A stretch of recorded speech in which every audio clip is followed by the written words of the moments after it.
The desert stretched endlessly in every direction, a pale golden ocean under a white-hot sky. There were no roads, no landmarks, no signs of life, just sand, heat, and silence.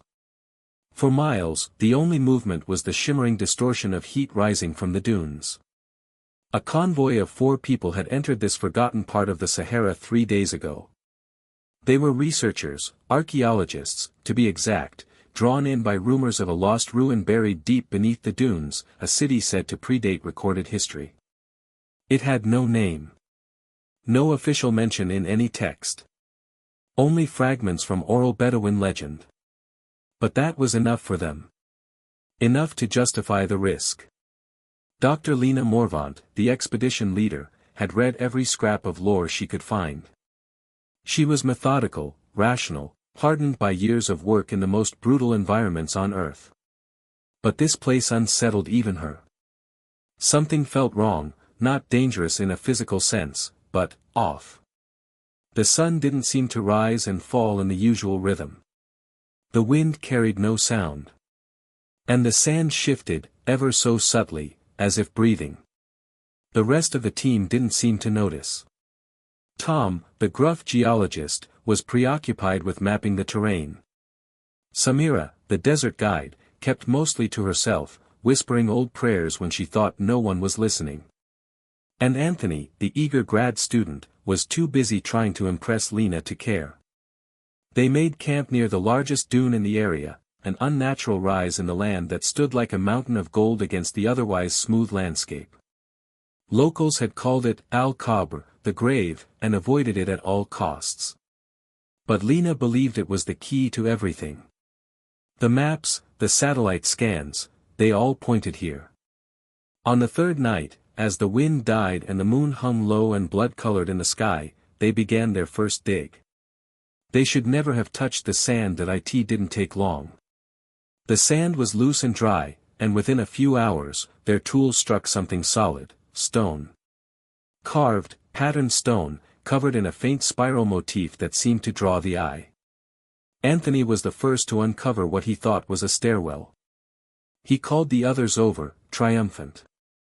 The entrance was deeper than expected, narrow steps leading down into blackness, choked with dust and silence. It smelled like rotten time.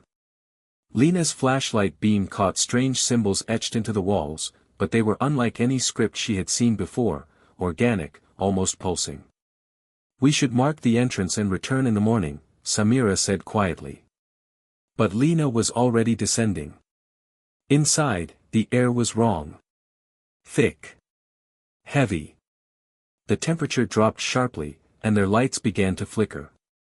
The walls were closer than they should have been. They pressed inward. Breathing. The stairs ended in a vast chamber filled with pillars and sand-covered stone. In the center stood a black monolith, smooth and tall, humming softly with a frequency none of them could hear but all of them felt. Like something was inside them now, vibrating. Tom stepped forward to touch it. And the chamber screamed. "Shall I continue with part 3? Let me know if you'd like longer parts or visual breaks between sections.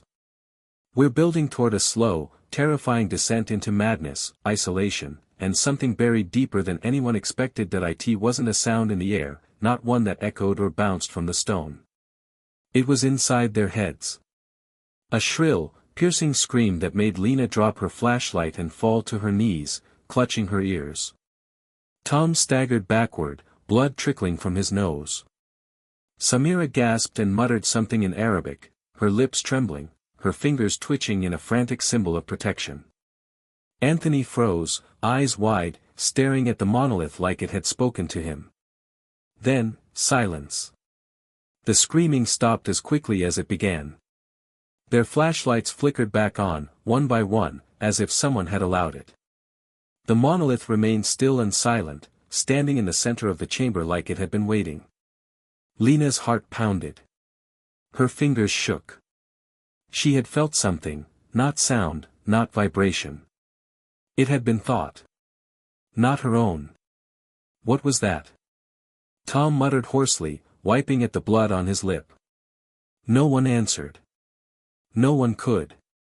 They left the chamber slowly, climbing the narrow steps without speaking, emerging into the cold night air like they'd been underwater and only now remembered how to breathe. The stars above had shifted. It was impossible to tell the time. Back at the camp, Samira refused to eat.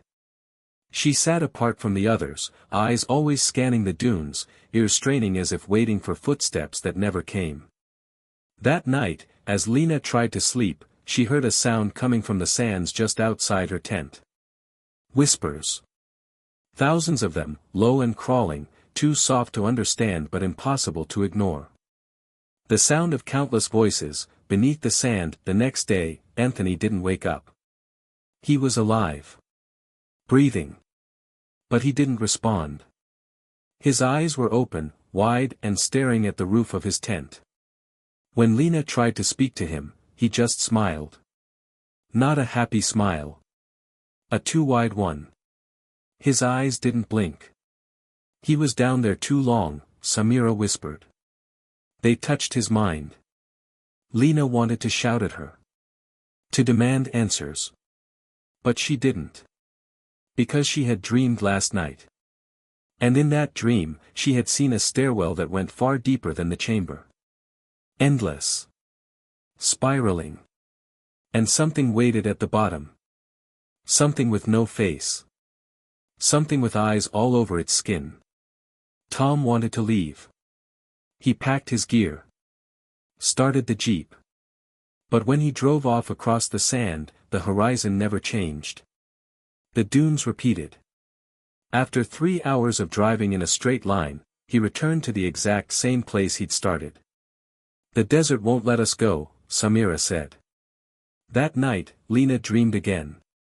Only this time, she wasn't asleep.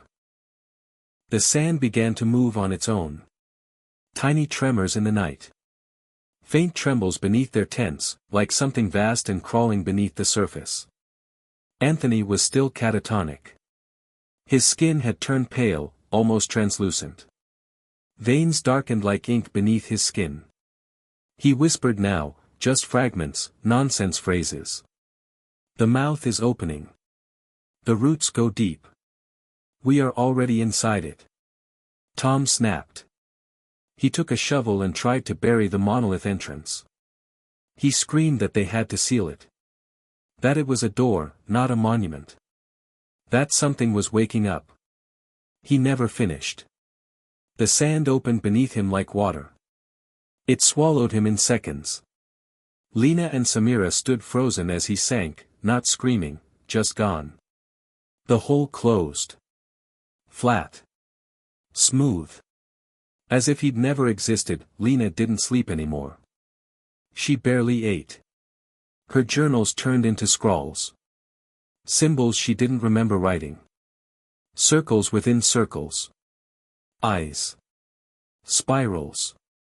Mouths. Anthony's body began to twist. Joints popping. Bones shifting under his skin. He laughed without sound.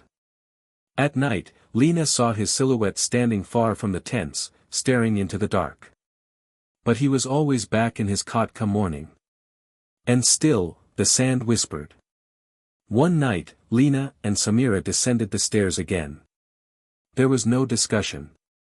No plan. Only the pull. The monolith pulsed now, faintly glowing. And behind it, an opening. They entered it. The opening behind the monolith led to a narrow passage, carved not by human hands but by something ancient and wrong. The walls were moist, the stones slick with a black sheen that shimmered in their flashlight beams. The air was cold now, impossibly cold for the desert, and filled with the scent of earth long sealed away. Lena and Samira moved in silence. Words felt useless. Heavy. The passage spiraled downward. Not in any natural architecture, no straight lines, no symmetry. It curved like intestines, narrowing in places where they had to squeeze, then widening into impossible chambers that defied geometry. Gravity shifted subtly. Their stomachs turned.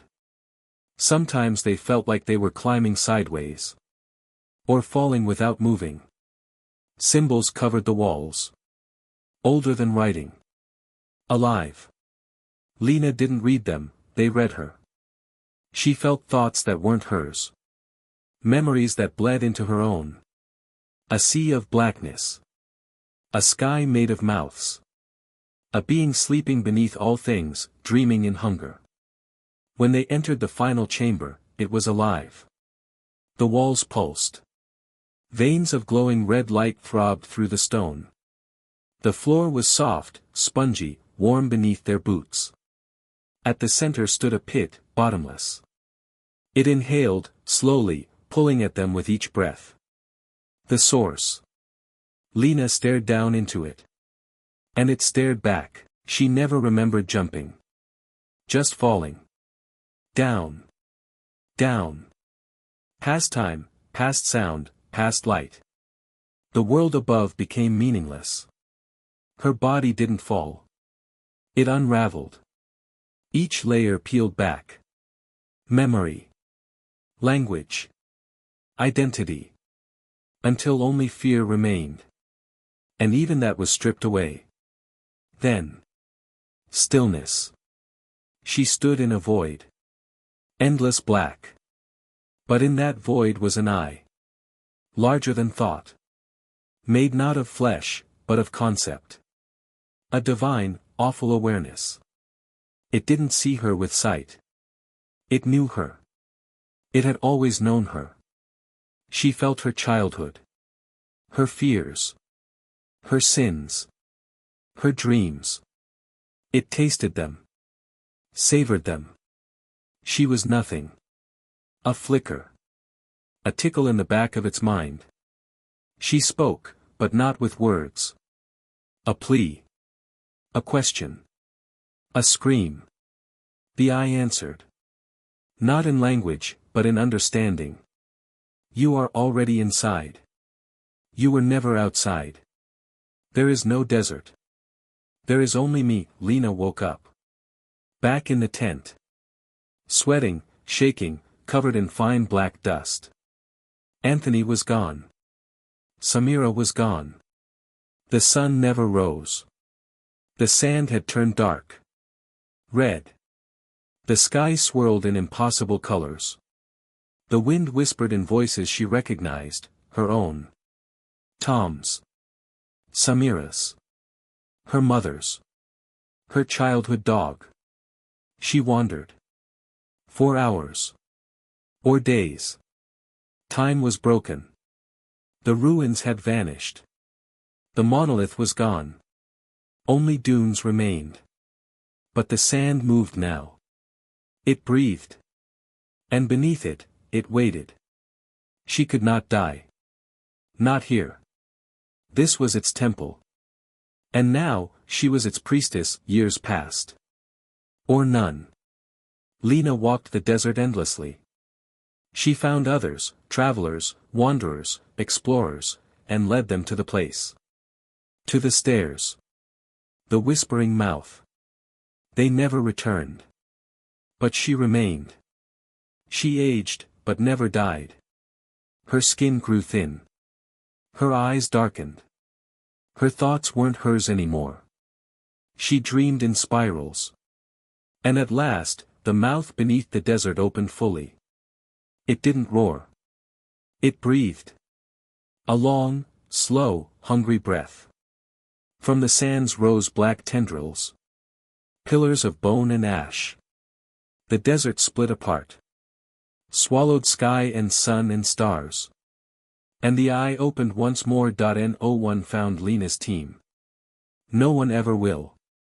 Satellite images show a blank zone where the expedition vanished. No landmarks. No anomalies. Just sand. Endless and still. But listen closely.